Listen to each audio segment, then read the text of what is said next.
boys and girls. Today we're going to be doing some crafting. We haven't done it a lot with our scissors or tracing in a while, so I thought we'd revisit that a little bit today.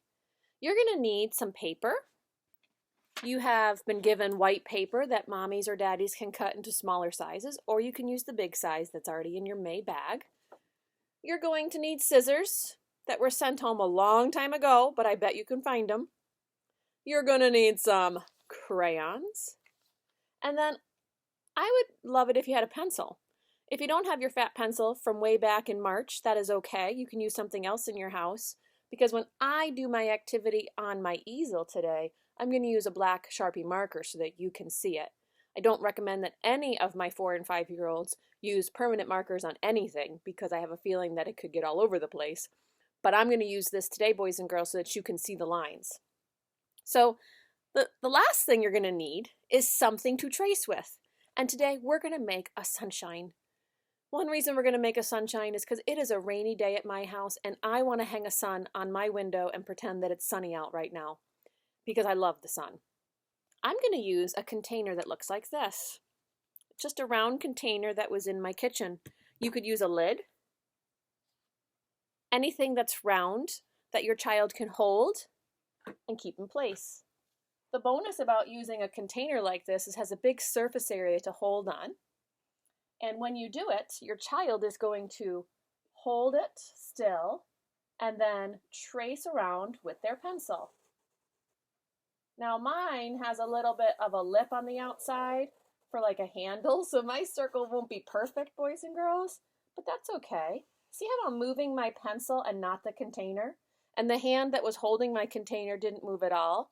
I'm going to take it away, and you can lightly see that pencil mark, and now I'm going to go over it in marker so that you can see it a little bit better. So when I traced my object that was circular, it looks something like this. There's my circle. It's not perfect. It doesn't need to be because we're going to practice doing some coloring and cutting. Now, I would love it if you used your crayons or colored pencils or anything like that that you have at home. But again, I'm going to use markers to color in my sun. When I think of the color for the sun, what color do you think first pops into my mind? She said yellow. You are right. I'm going to use a yellow marker. If you have that, go for it. If you just have a crayon, do that. But what I want you to remind yourself of is how to color nicely. Because when you get to kindergarten, you want to show them how you know how to color back and forth, not scribbling and leaving room for maybe a little bit of going over top of a line that you already did so that you're not leaving any white spaces. So notice I'm going back and forth with my lines, and I'm not scribbling. If I do this, it's not going to look very pretty, and you can't even see that very much over there. I didn't want to do it hard because I didn't want to mess it up. No scribbling like that. Just go back and forth. I hope you're doing this with me because it's going to be so fun to have a beautiful sunshine hanging someplace on your window for those rainy days that we have in the spring. So I'm going to keep coloring back and forth. And in the bigger part of my circle, it takes more pressure from my hand. It also takes more strength from my arm. And you might get tired, but try hard not to push or squeeze your pencil or crayon so hard that you break the point.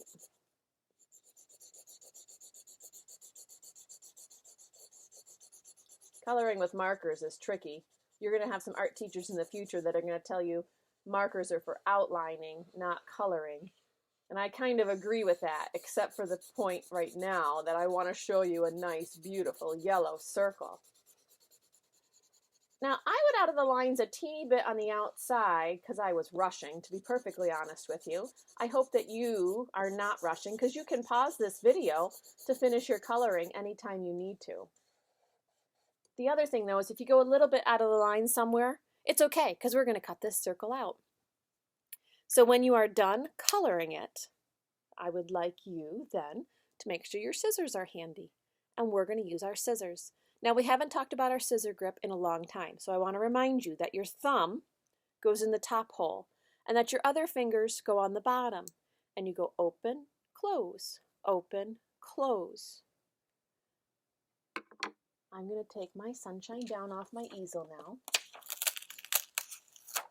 And I'm going to hold it in my left hand, put my scissors in my right hand because I'm a righty.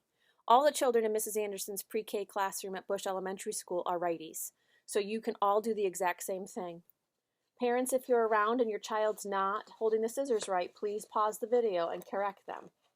And then I'm going to cut on the black line. Notice what I'm doing. I don't know if you can tell. I'm still holding the paper with my left hand, but I have to actually turn the paper and the scissors at the same time. This arm is actually going up a little bit. When you cut, you're using your hands, your fingers, your arms. Did you see what I just did there? I didn't want to hold the paper over here anymore, so I held it to the bottom of the circle. Another thing you can do, which we haven't practiced in a long time, is cut that extra paper off so it gets out of your way. Sometimes that's like a lot of extra paper we don't need. I'm going to keep cutting round and round and round and round and round.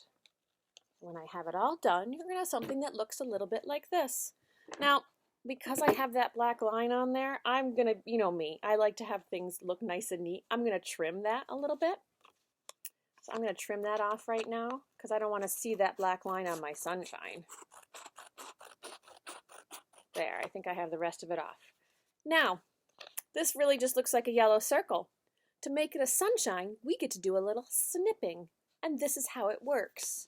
You hold your sunshine in front of you like this, and you take your scissors and go snip, and then you go move over a little space and go snip. We're not cutting anything out. We're going to make the rays of the sunshine and then bend them a little bit.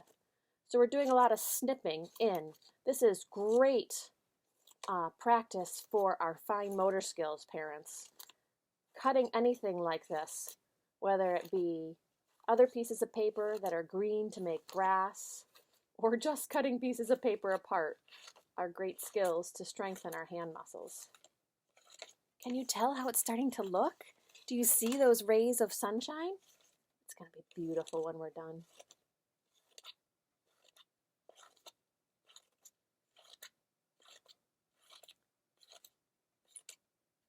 Now I've gone quickly, so feel free to pause the video and stop. But when you have made little slits around the entire outside, you can bend them, you can curl a few of them so they stand out and look different. And then you can put tape on the back of the sunshine, right in the middle where there aren't any slits, and you can hang it on your window, or on your door, or in your bedroom. And you can have a beautiful sunshine to remind you that it's spring and the sun is going to come out more and more and we can play outside more and more. I hope this craft was fun. I hope that you enjoyed your coloring and cutting and practiced that good scissor grip. Have a great day, boys and girls, and I will see you again soon. Love you and miss you. Bye-bye.